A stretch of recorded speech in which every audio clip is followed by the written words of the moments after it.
ಇದ್ದೀರಾ ನನ್ನ ವಿಡಿಯೋ? ನಿಮ್ಮೂರಲ್ಲಿ ಇದಕ್ಕೆ ಏನಂತ ಕರೀತಾರೆ ಅಂತ ನನಗೆ ಕಮೆಂಟ್ ಮಾಡಿ. ಬನ್ನಿ, ಇದು ವಾಶ್ ಮಾಡಿ ತಗೊಂಡಿದ್ದೀನಿ. ಇದಕ್ಕೆ ನಾರ್ಮಲ್ ಬರುತ್ತೆ, ನೀಟಾಗಿ ಕಟ್ ಮಾಡ್ಕೊಳ್ಳಿ. ಎಳೆದಿದ್ರೆ ಸ್ವಲ್ಪ ದಪ್ಪ ಬಲ್ತಿರೋದಿತ್ತಂದ್ರೆ ಕೈಯಿಂದ ಮುರ್ಕೊಳ್ಳಿ. ನೋಡಿ, ಈ ತರ ಮುರಿದು ತಗೊಂಡಿದ್ದೀನಿ. ಇದು ಹುರಿದು ಕೂಡ ಮಾಡ್ಬೋದು, ಬೇಯಿಸ್ಕೊಂಡು ಕೂಡ ಮಾಡ್ಬೋದು. ನಾನು ಇವತ್ತು ನಿಮಗೆ ಬೇಯಿಸಿ ಮಾಡೋದು ತೋರಿಸ್ತಾ ಇದ್ದೀನಿ. ಇಲ್ಲಿ ಒಂದು ಪಾತ್ರೆ ಇಟ್ಕೊಂಡಿದ್ದೀನಿ, ಅದಕ್ಕೆ ಸ್ವಲ್ಪ ನೀರು ಹಾಕಿ ಒಂದು 15 ನಿಮಿಷ ಬೇಯಿಸ್ಕೊಳ್ಳೋಣ. ಇದು ಬೇಯಿಸಿದ್ರೆ ಪಲ್ಯ ಬೇಗನೆ ಆಗುತ್ತೆ, ತುಂಬಾನೇ ರುಚಿಯಾಗಿರುವಂಥ ಪಲ್ಯ ರೆಡಿ ಆಗುತ್ತೆ.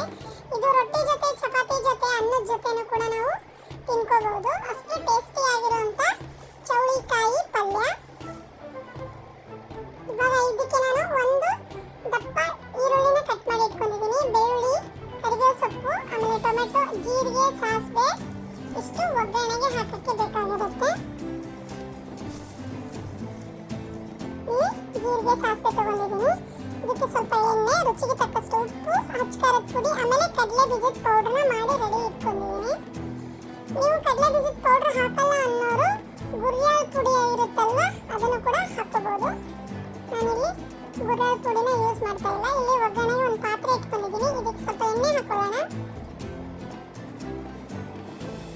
ಸ್ವಲ್ಪ ಎಣ್ಣೆ ಹಾಕೊಂಡಿದ್ದೀನಿ.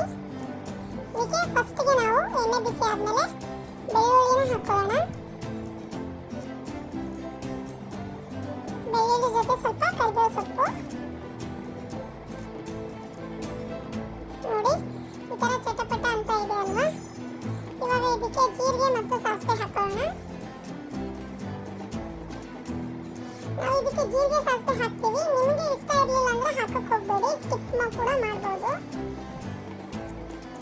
ತುಂಬಾನೇ ರುಚಿ ಆಗುತ್ತೆ ಪಲ್ಯ, ಬೇಗ ಕೂಡ ಆಗುತ್ತೆ.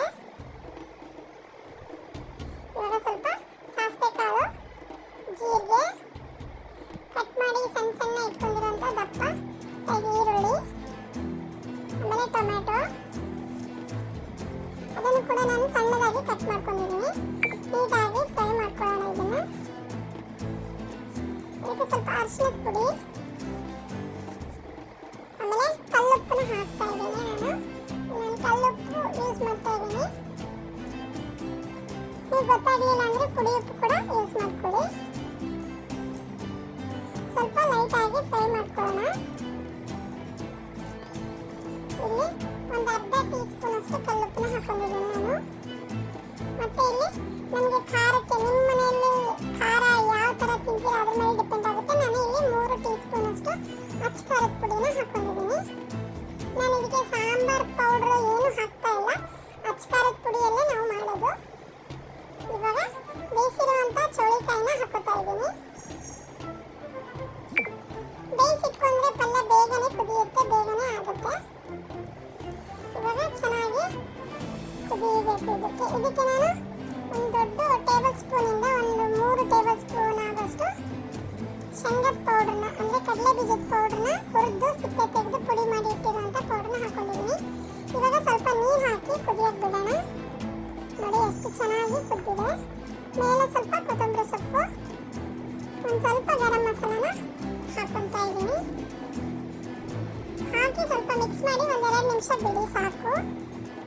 ರುಚಿಯಾಗಿರುವಂಥ ಚೌಳಿಕಾಯಿ ಪಲ್ಯ ರೆಡಿ ಆಗಿದೆ. ನಿಮ್ಮನೇಲೂ ಕೂಡ ಒಂದ್ಸತಿ ಟೇಸ್ಟ್ ಮಾಡಿ ಕಮೆಂಟ್ಸಲ್ಲಿ ಹೇಳಿ ನಿಮ್ಮನೇಲೂ ಕೂಡ ಹೇಗೆ ಬಂದಿತ್ತು ಅಂತ. ನೀವು ಮತ್ತೆ ನನ್ನ ವಿಡಿಯೋನ ಯಾವ ಊರಿಂದ, ಯಾವ ಕಡೆಯಿಂದ ನೋಡ್ತಾ ಇದ್ದೀರಾ, ನಿಮ್ಮೂರಲ್ಲಿ ಚೌಳಿಕಾಯಿಗೆ ಏನಂತ ಹೇಳ್ತಾರೆ ಅಂತ ನನಗೆ ಕಮೆಂಟ್ ಮುಖಾಂತರ ತಿಳಿಸಿ.